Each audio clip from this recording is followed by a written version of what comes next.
Kalian sebenarnya tahu nggak sih kalau ada perbedaan pendapat dari ulama tentang musik? Ada yang bilang musik itu boleh, tetapi ada juga yang bilang kalau musik itu haram. Jadi yang benar itu yang mana?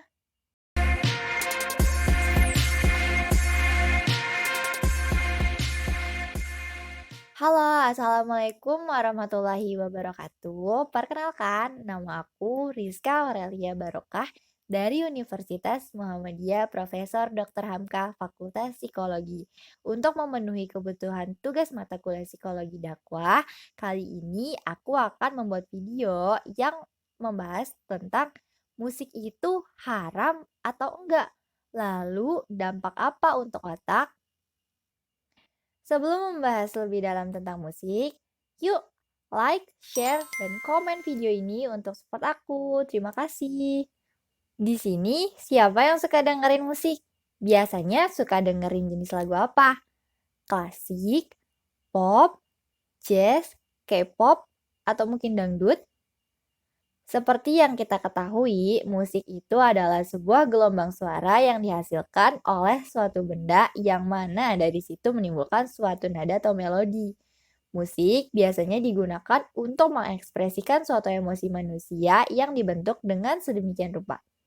Dilansir dari Republika, para ulama sepakat menilai musik itu haram jika memenuhi beberapa hal.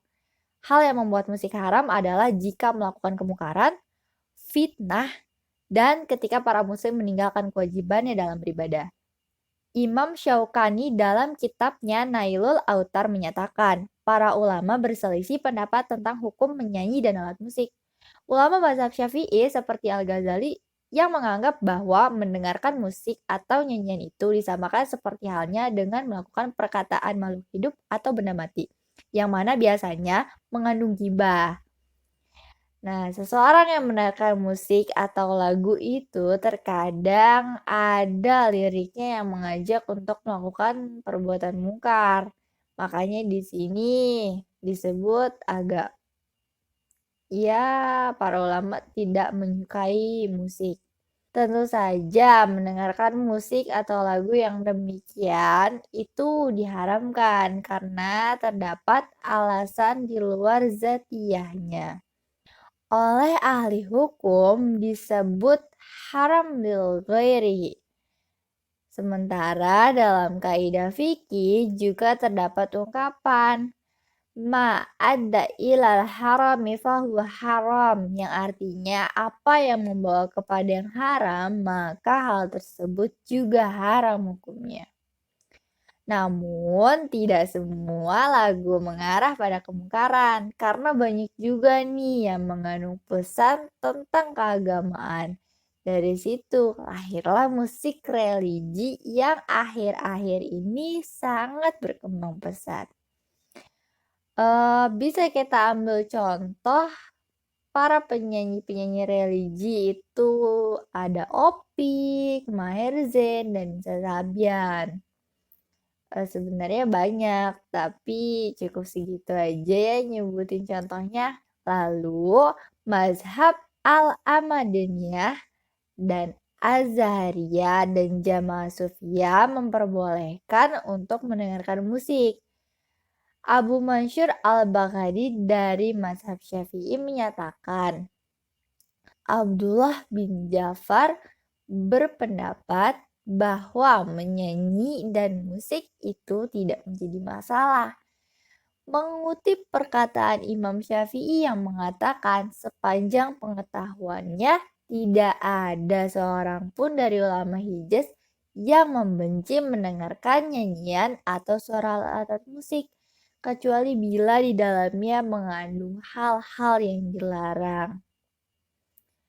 Sebenarnya, sejumlah ritual keagamaan yang dijalankan umat Islam itu mengandung musikalitas loh. Salah satu contohnya itu adalah lantunan azan. Selain itu juga ada ilmu membaca Al-Quran atau biasa juga disebut dengan ilmu kiroah yang mengandung seni.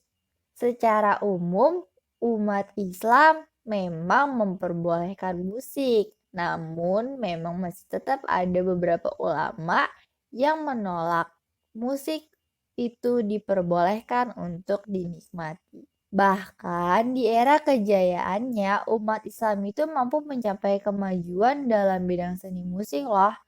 Beberapa ulama di tanah air juga menilai musik memiliki peranan baik jika ditinjau dari segi kehidupan sosial masyarakat ataupun kehidupan beragama.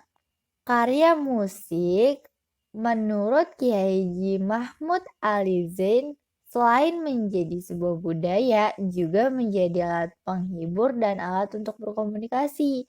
Karena itu, kata dia, kedudukan musik itu berbeda-beda.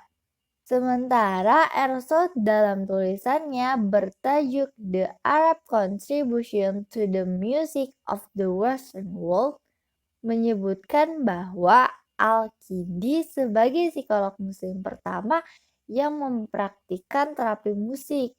Menurut Sud, pada abad ke-9 Masehi, Al-Kindi sudah menemukan adanya nilai-nilai pengobatan pada musik. Wow, keren banget ya. Pada saat itu udah bisa menemukan nilai-nilai pengobatan dengan media musik.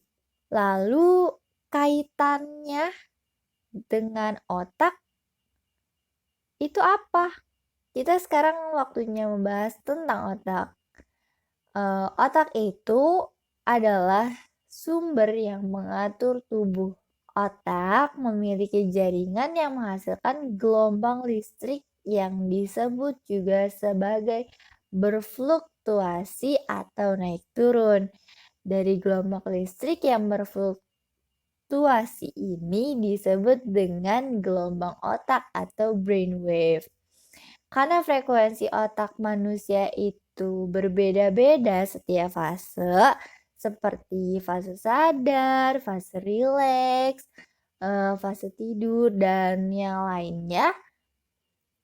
Melalui penelitian yang panjang, para ahli saraf itu akhirnya bersependapat bahwa gelombang otak berkaitan dengan kondisi pikiran.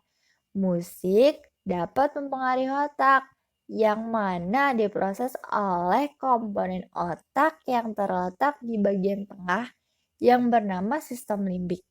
Karena itu adalah pusat emosi manusia. Menurut Jensen, dalam Pasiat tahun 2007, pengaruh musik terhadap tubuh antara lain adalah meningkatkan energi otot, meningkatkan energi molekul, mempengaruhi denyut jantung, mempengaruhi metabolisme, meredakan nyeri dan stres, mempercepat penyembuhan pada pasien pasca operasi, meredakan kelelahan, membantu melepaskan emosi yang tidak nyaman, dan menstimulasi kreativitas, sensitivitas, dan berpikir. Nah, banyak banget kan manfaat dari mendengarkan musik ini untuk otak, apalagi musik itu dapat menata suasana hati, mengubah keadaan mental, dan mendukung lingkungan belajar. Para peneliti menemukan bahwa siswa yang mendengarkan musik Mozart tampak lebih mudah menyimpan informasi dan memperoleh nilai tes yang lebih tinggi. Efek ini terbukti memberikan peningkatan pada subsekuentes IQ spasial pandang ruang. Wow, banyak banget nih manfaatnya.